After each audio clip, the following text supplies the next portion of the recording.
starting on time on a Monday. They usually seem to start on time on a Monday.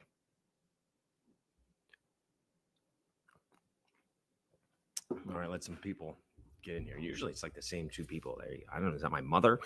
All right, it is episode 36 of the Schultz cast. Thanks so much for tuning in. That was a pretty good weekend. Not a perfect weekend for Cajuns fans, but pretty as close as you're going to get without winning a championship. All right, so Cajuns softball hosting. Cajuns baseball sweeps, gets the number 1 seed. LSU falls to Alabama in a brutal loss on Friday, kind of setting the tone for the weekend. Here's what I mean. Basically, everybody is in on the Pelicans are trading Brandon Ingram. We'll see to who and what they can get for him. Proud of myself. I went to the Bourbon Raffle. Didn't buy anything. And certainly had opportunities to. I just can't spend it too much money because I'm going to buy an expensive bottle in Louisville that you can't get here. So I save my money, and weight loss is going really well. So, all right, so let's get into the Cajun softball. That was a heck of a Sun Belt Conference tournament, right? I mean, the two teams playing in the championship needed ferocious comebacks in a big way. Cajuns were getting no hit into the 6th. 5 2/3 innings of no hit. Got a walk. Elistad with a base hit, and then Vic Valdez with a 3-run home run, and that pushes him over Troy.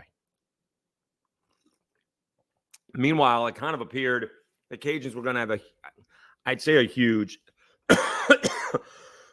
advantage, but probably not that much because Olivia Lackey was rolling against Texas State, and Texas State was losing 3-0, and they rallied to win in extras. I'd say huge advantage because, Sam Landry hadn't pitched that much, but she ended up pitching a lot against JMU and Troy. But Texas State comes back and wins. And so now, first of all, you had the 4 teams that everybody thought was going to be there. Cajuns, Troy, South Alabama, and Texas State. And you got a Mullins-Lackey showdown. And for the first part of it, Lackey was winning it. And then Mullins prevailed at the end. And then the Cajuns just got off to a really bad start. Again, even my nephew, thinks these announcers are rooting for people, and they're not. I thought Noah Ferry and Dorian Kraft did a pretty good job throughout the weekend. They just want a good game. They're not rooting. They don't have rooting interest. I don't know Dorian's background, but I don't think they have rooting interest. I really don't. Having said that, I thought they were a little harsh on Sam Landry. She's not as sharp, right? Now, she didn't get anybody out to begin with, but it was an error by Sam Rowe. Although I don't know, even if she made the play, would she got the runner out at first base? I don't know, right? She was a little bit too far off the bag. And then with the shift, a base hit off of Elistad's glove.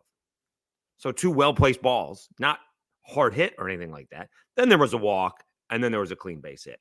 The problem with the inning is that Chloe came in, got a fly ball for a sac fly, and then the ground ball, Cece couldn't handle it because the runner went right in front of her. That happens. That happens at all levels, not at all levels, of baseball. That happens all the time in Major League Baseball. So instead of 2-0, it's 3-0. Now the Cajuns come back, right? Elstad with comes right back in the bottom of the first inning. They're hitting Mullins, although also well-placed balls, a couple balls right up the middle over the second base bag, and it's a 3-2 ball game. No, it's a ball game. All of a sudden, it's a ball game. Cajuns take a 4-3 lead. Elstad has one. The big inning was that next inning, I guess, was the 5th. And unfortunately, because I'm having all kinds of computer and email issues, I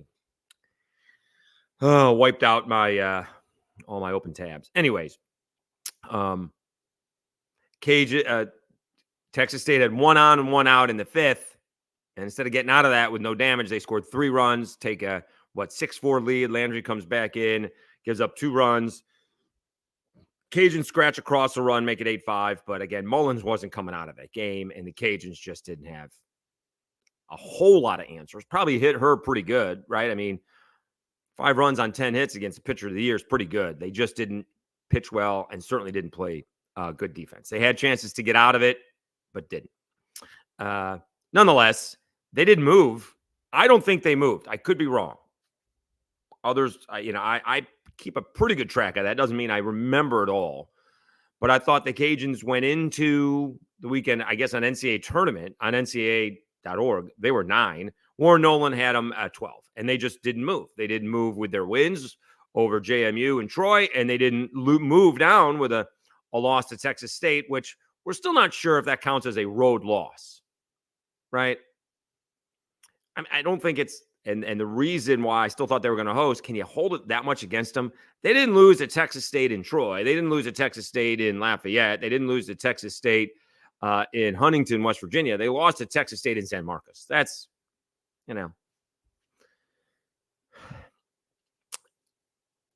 Jessica Mullins didn't think it was an upset. I think it's a minor upset, but they were at home. And so I don't think you can hold it against them. Cajuns end up hosting a couple of surprises with the, I guess, and I don't know softball as well as everybody else out there, especially all the parents and some of the fans.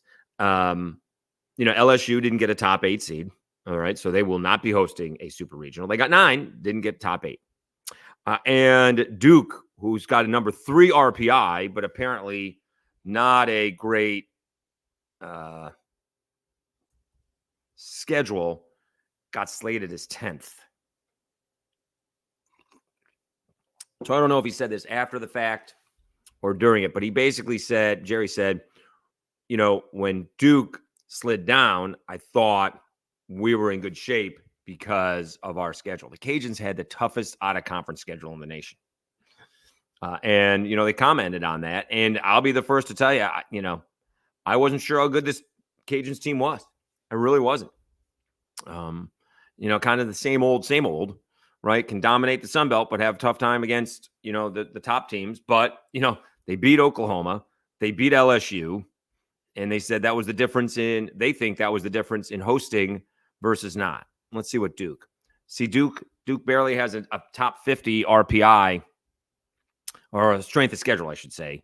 48th strength of schedule in the nation, right? Where Texas, because you're getting Oklahoma and others, Texas is number 5 strength of schedule. Their non-conference RPI is 1. And they were the number 1 seed, excuse me. LSU's got a pretty good schedule, 17, but they didn't really do much with it. That was the problem with LSU, right? Like they finished 12-12. Like all the teams in the SEC got into the tournament. I'm not sure that's a great thing because some teams are not very good. Like Alabama, I think Alabama's hosting, right? I think weren't they right behind the Cajuns? They're 10-14 in the conference. I know the conference is good. They have a strength of schedule that's 37, but it, I don't know, it's not great. So nonetheless, also Texas State did not get to host. They're the 17th seed, basically. They're going to A&M, which they've beaten A&M this year, and Penn State, and they swept Penn State. So don't be surprised if you get 2 or 3 Sun Belt teams playing in the Supers, okay? South Alabama got in. They were actually the first Sun Belt team to get in. I was watching with, at the Adopted Dog. Thanks for having us, guys. It was a great event. And Oregon was the first team, was an at-large birth team. And I was like, well, they didn't have a great record. Let's see what their RPI is. Their RPI, I'm Warren Nolan, if you will, is 34. South Alabama was 35. So South Alabama got in. I think they were a 2 seed, all right, which was good news for the Cajuns as well. Now, South Alabama's been to Gainesville before, by the way. They actually beat Baylor 2-0, got hammered by Florida. Okay. But then lost to South Florida 1-0. Like they had a shot to get back to play Florida. Would have had to beat them twice. I think they had more pitching back then. And that's the key for the Cajuns in this deal. Okay. I think the Cajuns have enough pitching to win a regional. I think they have enough pitching to win a super regional. World Series is tough. What they don't have, though, is enough pitching to win a regional if they lose one of their first 2 ball games. I don't think they have enough to win 5 games or play 5 games. I think they have enough to win 3 or 4, and 4 is going to be pushing it. They have to win the first 2 ball games that they're playing Friday against Princeton and then the winner of Baylor and Ole Miss. It is really important that they win those first 2 ball games or they're going to be struggling. That's going to be a problem, I think. I think they got enough to do it. They can mix and match if they lose that 3rd game. But, boy, if they lose that 2nd game like they did against LSU last year and then have to play the loser of the other elimination game or the other winner bracket, whatever it is, in an elimination game, then you got to beat the other team twice in one day. That's going to be rough. Last year they had the pitching. This year they don't. This year it's basically Sam and Chloe. And you're going to have to get Denali came in there or Delbury came in there and Lockers pitched a little bit. So we'll see. I wouldn't be surprised if we see them both this weekend. All right. Unfortunately, we'll not be here. Going to Louisville. Looking forward to it. But there's a lot going on. South Alabama coming in and regional is here. Unfortunately, got to go to the Samos High School graduation. It is what it is. All right. So the Cajuns softball team hosting. It really should be a great weekend. Let's see what the weather's like. Right. We've actually finally had a little bit of weather Sunday around here. And it wasn't a whole lot. But I mean, all that dangerous weather in San Marcos, dangerous weather in Tuscaloosa. It was not great. 10 days. Okay, let's see what we got here. Now, I'm sure every day is going to be, like thunderstorms. Let's see what we got here. Friday, mostly sunny. Sunday is a 50% chance of rain. All right. So that could be an issue. Friday, mostly sunny. Saturday, partly cloudy. Sunday and Monday could be an issue. Scattered thunderstorms up into the 90s. So we're getting in the 90s this week, folks. It was actually kind of cool on Saturday. I was very proud of myself. Went to the Bourbon Raffle. Again, it used to be 50 tickets, but it was only 30. And only 19 of the 30 people showed up. And the point of these things are, now Rouse's, sorry, but they jacked the prices up a little bit. All right. And the idea is not to pay secondary prices for some of these bottles, but they give you some other stuff, bottle of wine, some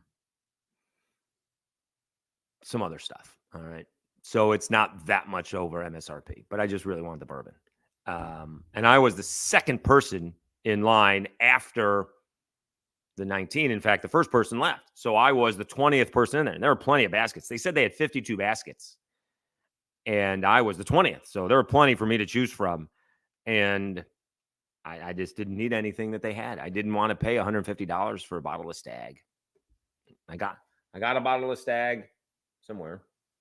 I got a bottle of Stag. They had James E. Pepper, Henry McKenna, Buffalo Trace. They had a bunch of good stuff. I'm looking for some specific bottles and did not want to overpay. They were like, you spent all this time here, which was all of an hour, maybe even a little bit more. Skipped Orange Theory, came home to run. That's how I know. That's what the point is. It was cool when I was running. It wasn't that bad. You spent all this time. I said, I can't tell you how proud I am that I went in there and didn't buy anything. Could have. I mean, they had someone walked away. I mean, you got to want it. There was a 23-year-old Pappy.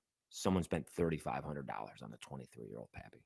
Now, they had a couple other bottles in there, but he was 18th, and he's like, yeah, I don't think I'm going to get it. I was like, I think you are. And he did.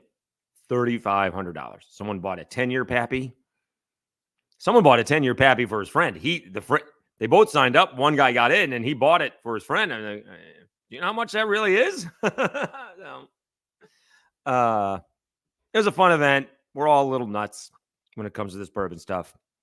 But I did a good job of not buying anything I did not need or want. I don't necessarily need backup bottles.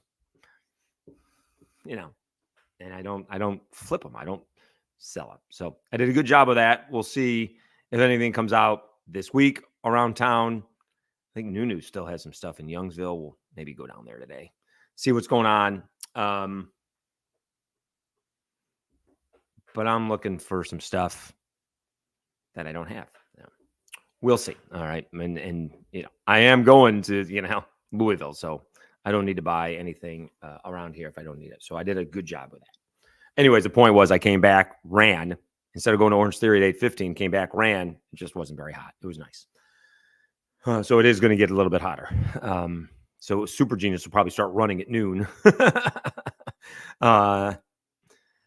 And try losing weight that way. So we'll get to that here in a second. All right, Cajuns baseball with a sweep over Georgia Southern. The bats came out. I mean, Broussard with a home run, Robichaux with a grand slam, his first hit of the year. They're in the lineup all weekend. Cajuns pitching, which we thought was a big deal. We saw live on Schultz Cast on Friday with Blake Marshall going on Friday, and TBD Saturday and Sunday. Ended up being Morgan and Fluno, so a little gamemanship if you think that. Cajun pitching was pretty good, and the bats were fantastic, right? 19 runs in game one, and they're still pitching to Kyle DeBarge. I don't get it. And this is where, because I closed all my tabs, I don't have all the games up. But then the key moment in the series was basically I think he'd already hit a solo home run. Put him up 1-0. It's 4-0. And then Georgia Southern ties it up 4-4. You have runners on at first and second. See, now I got to go back and look. Was it 1 out or 2 outs? Does it really matter? That's my problem. I guess it doesn't really matter. I think there was 2 outs.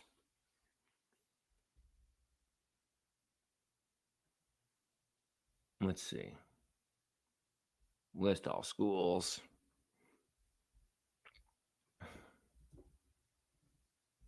Louisiana. Archive. Georgia Southern. Let's see, final book. See if that does it here. I don't think we can get the stats. All right, so play. So this would have been in the 8th inning, right? No. 9th inning. There you go. All right. So Torres flies out. Broussard singles the left. LaFleur struck out. Higgs walks. So there's runners on at first and second and 2 outs. And you're pitching to Kyle DeBarge. You know something? You get exactly what you deserve.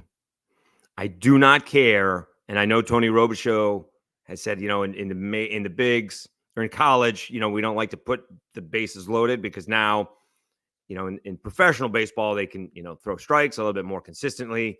You're always worried about walking that runner home or there's a wild pitch. And obviously you can score many more ways from third base than you can from second. But I'm not allowing, him to beat me. I know earlier in the week, he hit a home run after DeBarge base hit. And maybe he walks with the bases loaded, but I'm not allowing DeBarge to beat me. Plus, it was like lefty pitcher, righty batter, and it would have been lefty versus lefty. I don't get it. And so they pitch to DeBarge, and he gets a base hit. They score a run on a wild pitch to add a run, win 6-4. And why are you pitching to Kyle DeBarge? He has, let me see what I tweeted out yesterday. And I added some games because he I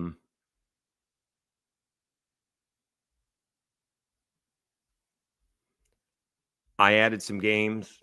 I had 1 game. I actually added 2 games because he had 3 RBIs in the win against Coastal. So I guess it would be in the Saturday thread. All right, here you go. Top 9, Cajuns 4, Eagles 4. Cajuns have runners on at first and second for DeBarge and 2 outs. Third base is open. Next tweet. Cajuns 5, Eagles 4. Cajuns DeBarge RBI base hit. At what point does it become coaching malpractice? So on Saturday, Cajuns, Kyle DeBarge, coming into that at bat, has driven in 60 runs this season, 15 in his last 8 ball games. That's 25% of his RBI total are in the last 8 ball games. So let's pitch him with a game on the line in the 9th inning. I don't get it. All right. Now we go to Sunday's thread. And we tacked on more RBIs. All right. So now I thought the game was on. I think in the Sun Belt, I wasn't sure. The game wasn't really on the line. It was already 4-1. So hashtag always a bright side. Cajuns 4, Eagles 1, top 7. Cajuns Mandino can't execute the sack button, but once again, they have runners on at first and second for DeBarge. Third base remains open. Cajun 5, Eagles 1. Cajun, I guess RBI double. I put RBI single, but it was an RBI double because Georgia Southern continues to pitch to him. That's 24 RBIs in his last 12 ball games. 24 RBIs in 12 ball games. Now, earlier in the day, Mark Etheridge does a great job covering D1 baseball. And is it Castiglione? Is that how you say the kid's name? Jacques Castiglione. They started earlier in the day, and they walked Castiglione with runners on at first and second. I guess it was Kentucky, and Kentucky struck out the next guy. All right. I said, hey, Mark, they had an opportunity. You know, Georgia Southern had the same opportunity, pitch to DeBarge. Boom. He says he's as good a clutch hitter as there is right now. And there is. And then they had it again, and they pitched to him again. I mean, shit, I don't get it. You know, these announcers are like, you know, they don't have an answer for Kyle DeBarge. Georgia Southern just doesn't have an answer for Kyle DeBarge. Yes, there's an answer. Don't pitch to him. That's the answer. This isn't really hard. And again, I know the Cajuns did a great job this weekend with the bats, but in terms of consistency for recently, no one is hitting like Kyle DeBarge, right? Trey LaFleur may have a good game here. John Taylor may have a good game there. Duncan Pastor may have a good game there, right? No one's hitting like Kyle DeBarge. In the entire Cajuns lineup, Jose Torres not hitting like Kyle DeBarge, right? I'm going to pitch to anybody but Kyle DeBarge, right? I mean, didn't Buck Showalter walk Barry Bonds with the bases loaded? I may not do that. That's pushing it, all right? Depending on what the score is. Also, that worked, by the way, I believe, right? They forced home a run, and the next guy got out. And that may have been with 2 outs, too. But I'm just not pitching to Kyle DeBarge, and I just don't get it. I don't get it. It makes no sense. Am I the only one who misses his mouth on these things?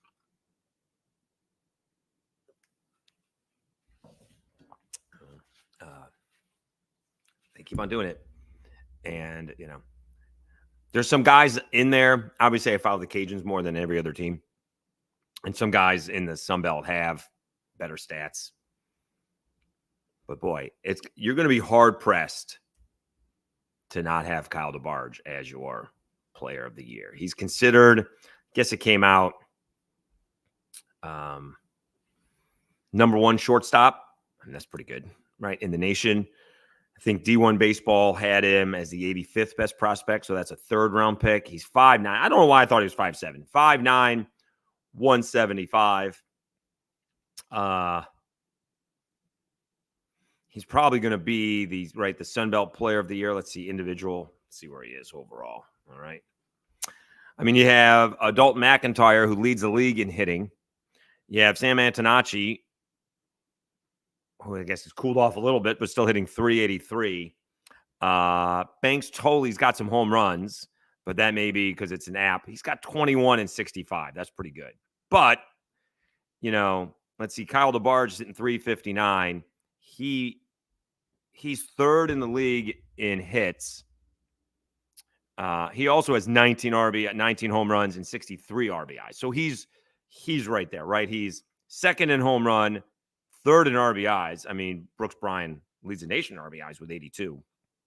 But he's only hitting 297. So, I mean, Kyle DeBarge is 8th in the league in batting.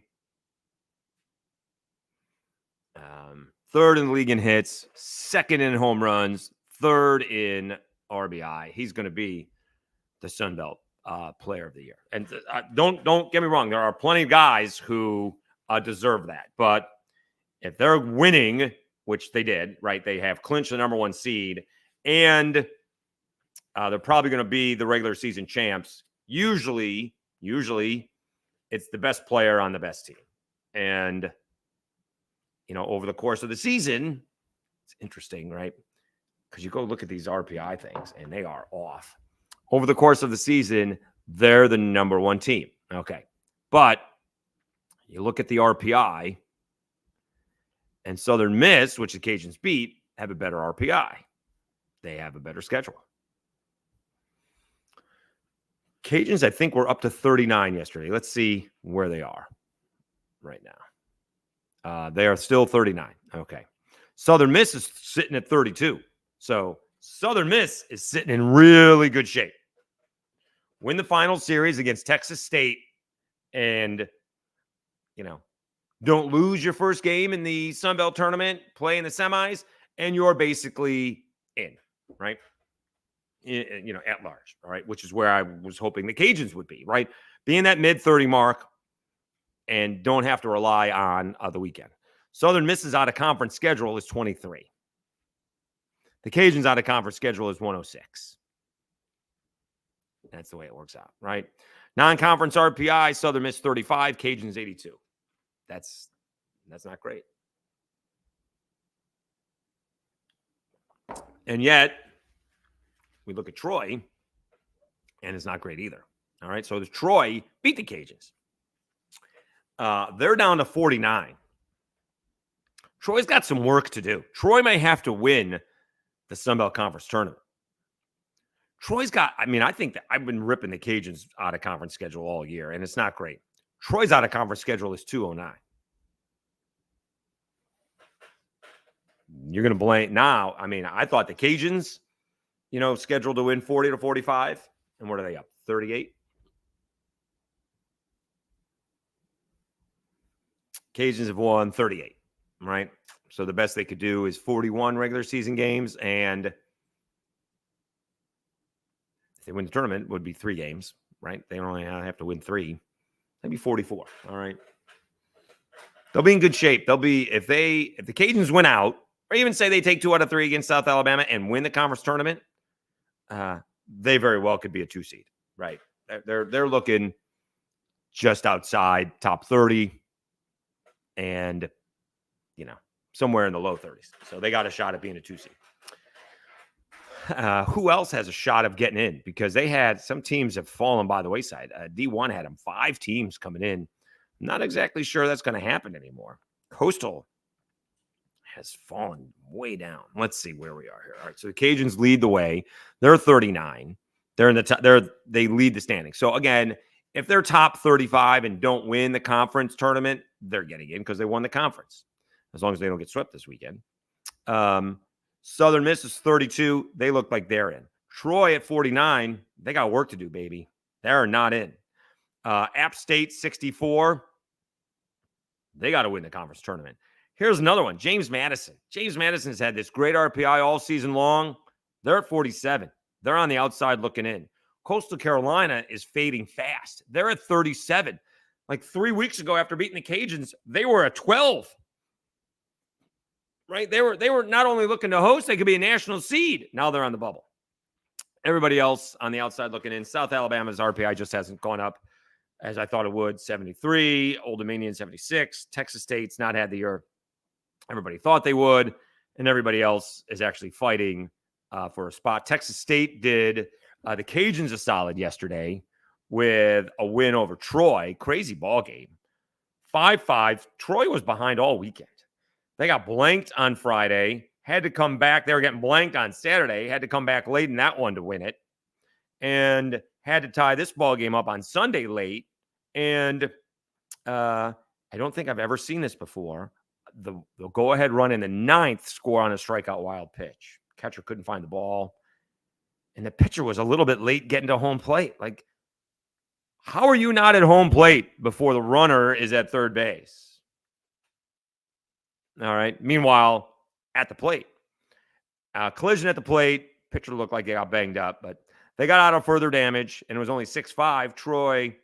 Texas State ties it up in the 9th, and they win it in the 11th on a 2-run home run by Chase Mora. Now, I want to see this. See if we can find the stats here. No, it's not going to help me. So I want to see this because Chase Mora had this great start to the season, right? No, I guess the best way. He had all of those home runs in Houston, right? He had this great start to the season, a couple of big times home runs in Houston, but by the time he saw the Cajuns, but that was like a month later, he hadn't had another home run. So I can't imagine, how many home runs he hits. Plus, he's listed at 6'2", 170. I'm not sure about that. Let me see what his season's been, because it really started out really well. Okay, he's homered a bunch. Okay. Does he have 19 home runs? Is that right? No, that was walks. He's got 6 home runs. So yes, he homered against Houston and Texas on March 1st and 2nd. Okay. Big time home runs for the Bobcats. Did not homer again until he hit 2 home runs 2 months later, May 4th. Hit 2 home runs in one game. They played a doubleheader against Old Dominion. Hit 2 home runs.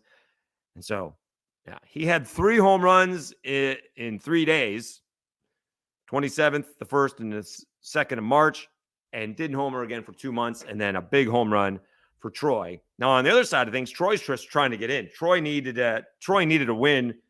They just want to play in the play-in game, and they're fighting Georgia State. Georgia State lost 2 of 3 to Coastal Carolina. So I love the idea that Texas State is still fighting to get in. I guess Arkansas State, ULM. You think I would do that off the top of my head? I was trying to do it off the top of my head. Arkansas State, ULM, and I can't do it. Pooh.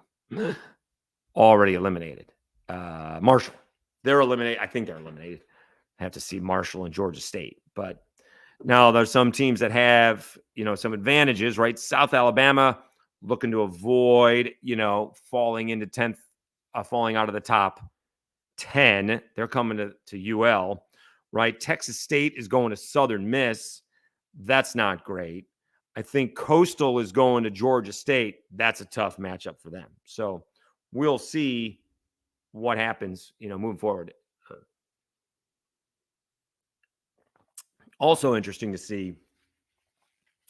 It's a Thursday. It is cool. It's the Thursday, Friday, Saturday weekend. So I get to see my guys from South Alabama, Mark Calvi. I know Cajuns fans don't like South Alabama. I'm a big Mark Calvi fan. And so they'll be in here. They're playing Southeastern. Cajuns don't have a midweek game. South Alabama is playing Southeastern on Tuesday. So that's basically halfway here. Are they going to drive all the way back to Mobile on Tuesday night just to drive back here on Wednesday?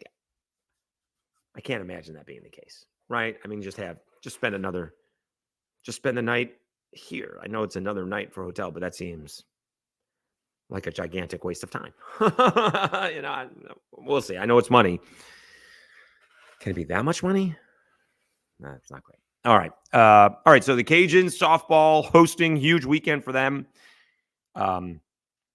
You could really see the pride. All right. So there's always been a little bit of a chip on Jerry Glasgow's shoulder, right? And that's okay, right? It took him a long time to become a head coach, been an assistant coach for a long time with Georgia and A&M and elsewhere.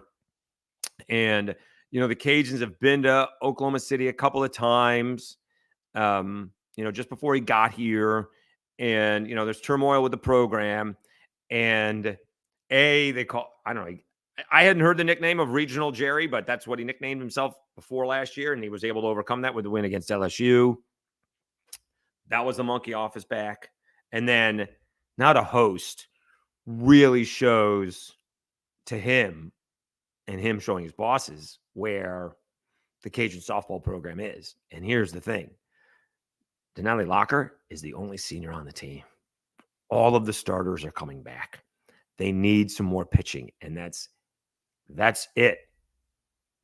The big difference between this year's team and last year's team, not only did they have like 3 pitchers, but they had Kendra Lamb coming out of the bullpen. Like, again, I haven't seen it, right? Usually, right, Olivia Lackey's throwing like 250 pitches, right? I think did she throw 200? Oh, no, it was it's Sydney Perzan, right? Sydney Perzan threw like 200 pitches for LSU.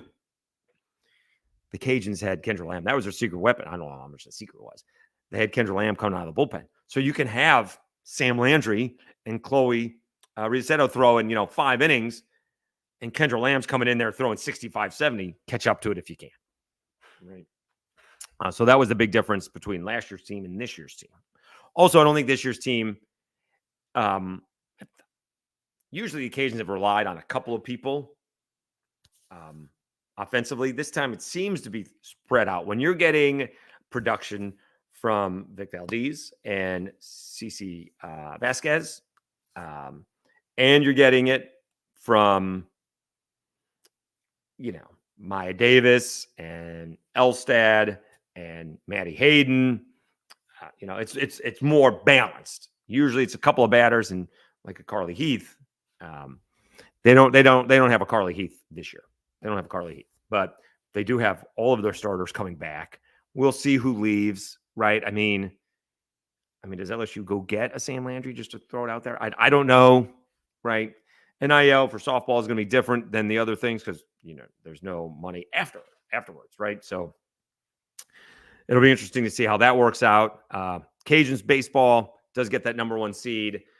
So I don't think they want to relax. And they got, they want to finish up strong. So they want to beat, their rival South Alabama in a big way and see if we get, Andrew Herman back in the rotation. We'll see if that's the case. He pitched well against Southern Miss here at home, but hadn't pitched well on the road.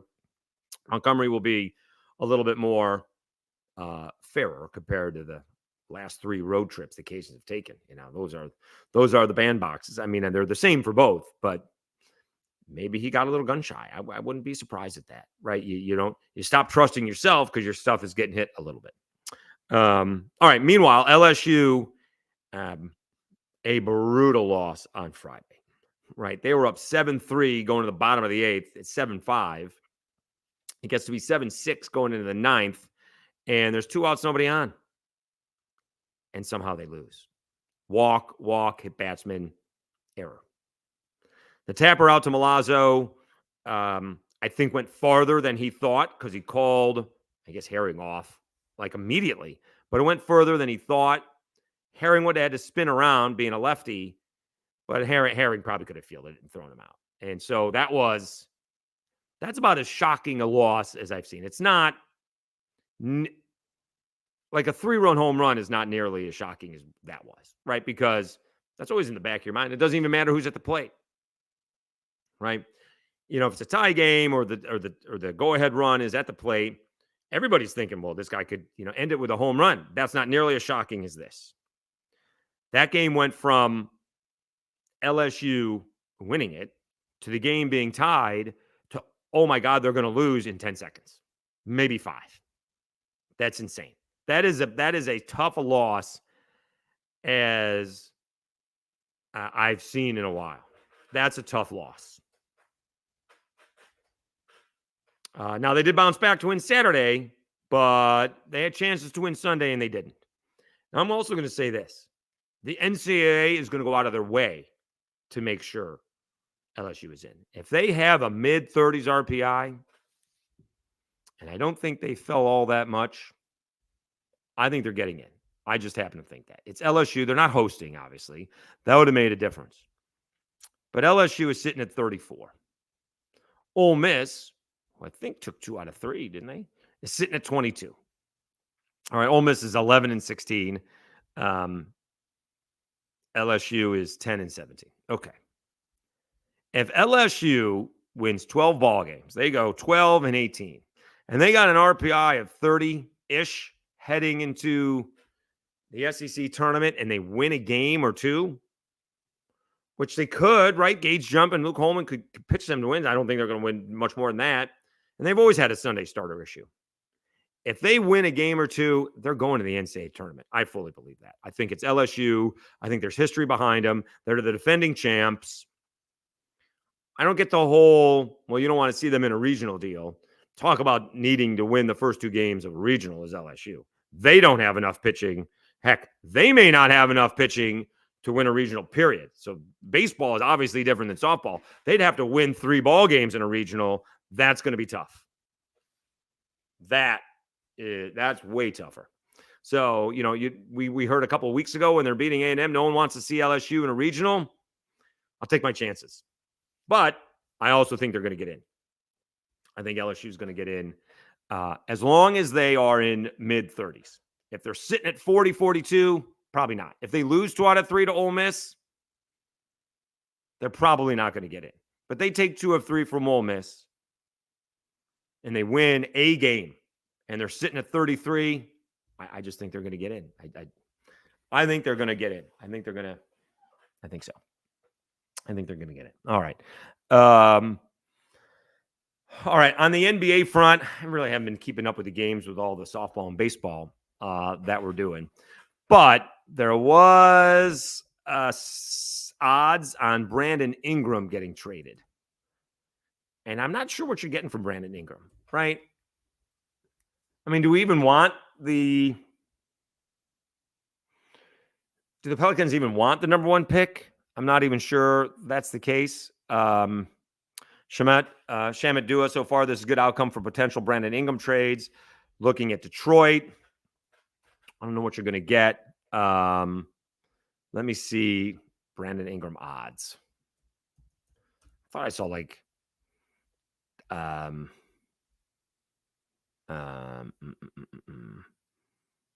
oh, God. Oh, here you go. NBA Central, whatever, at the Dunk Central, or Bovada official. Magic plus 300, Hawks plus 400, Kings plus 750, Cavs 750, Sixers, Suns from there. So we'll see. Not going to be easy. Not going to be easy. He's gone. Look at this, 50. We really appreciate it. We'll see if I'm trying to get a phone thing for my car. I'm going to Louisville out of Baton Rouge. It's a good thing I checked. Flying out of Baton Rouge is just cheaper. And so I got to leave. The flight's just after 10 o'clock. So I have to leave here by 7. Like, I need to be on Evangeline Highway by 7. I'm not, I can't be worried about traffic. So I need to be on the road by 7. Still get the workout in and eat. And so we'll see if we could do it by phone on Friday. But weight loss, I did. I weighed in. I think my scale was off like 208. That's 21 pounds. I've lost more than 21 pounds. So we'll see if we can do a good job this week before we go to Louisville. I'm already told we're having pizza and hibachi. Signing up for Orange Theory classes are more difficult there because they're packed. Yeah. And they have more Orange Theory classes there. So, all right. Thank you so much for tuning in. Don't forget, it is on Apple and Spotify. Really appreciate it. I think I just need to put the logo on the YouTube page and see if we get more viewers on that. Thanks so much for tuning in. Don't forget, Locked On Sunbelt. We basically talked about the same thing. Softball, baseball, teams fighting for it. We do have Clay Helton coming up from Georgia Southern, and I need to reach out to see if we can book the other coaches. Thanks so much for tuning in. Have a great Monday, and we'll be back with you on Tuesday for another edition of the Schultz Cast.